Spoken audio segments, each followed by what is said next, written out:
celebrate all the saints and acknowledge them, and then also this whole time, I think for all communities, I know in the Jewish community it's about a month earlier, but still it's a time of renewal and change and remembering those that you love.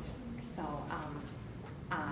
anyways, I was just going to reflect a little bit on All Saints Day. It's again celebrated on November 1st, and it's dedicated to the saints of the church, all of those who have attained heaven, and All Souls Day is tomorrow, and that's dedicated to those who have died and not yet reached heaven. And there's some different saints that are very famous: Sir Thomas More, Joan of Arc, Saint Dominic, that's our dad's name. And then I guess to continue with all this mythology, I'm going to go back then to the Celtic mythology, but first let's mention about the inspirations. Oh, the inspirations, yes, I was just thinking that.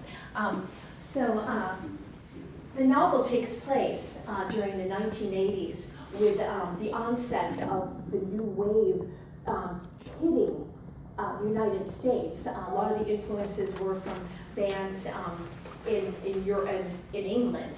And so Kent was in a new wave band, Take Me, and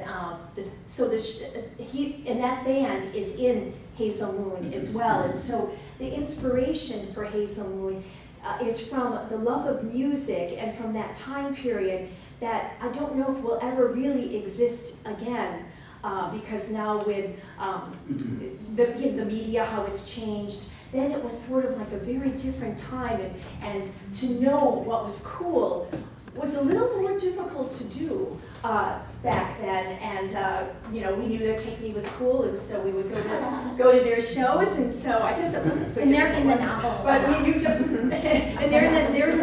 they're the Taken, because that was one of, they changed their name a lot. I think one time they changed it to Christmas Past. Very good name. Oh my! And another one was Joy's Purpose. That was another name, kind of interesting.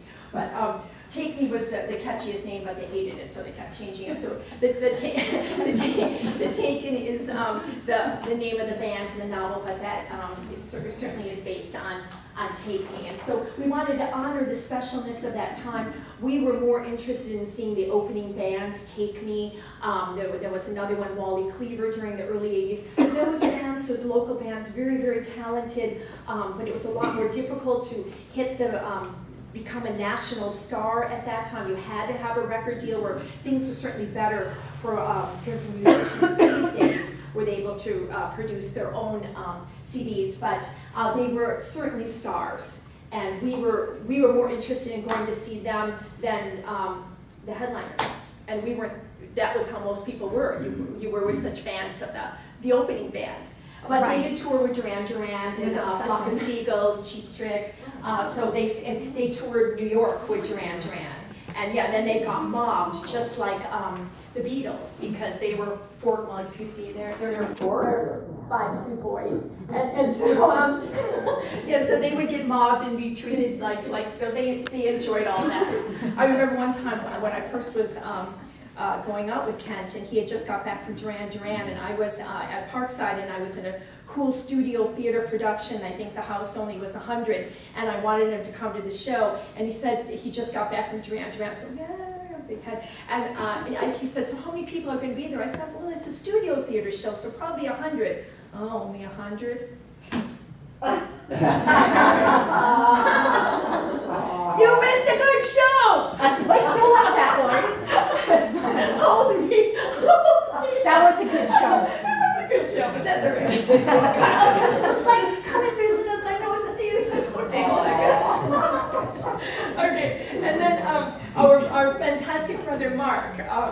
He was an artist, a modern furniture designer, and a really talented fellow. And he never would get angry, would never say anything mean to anyone. He just was this wonderful, talented, fantastic soul. And these two really, really liked each other. So, who is Mark in that picture?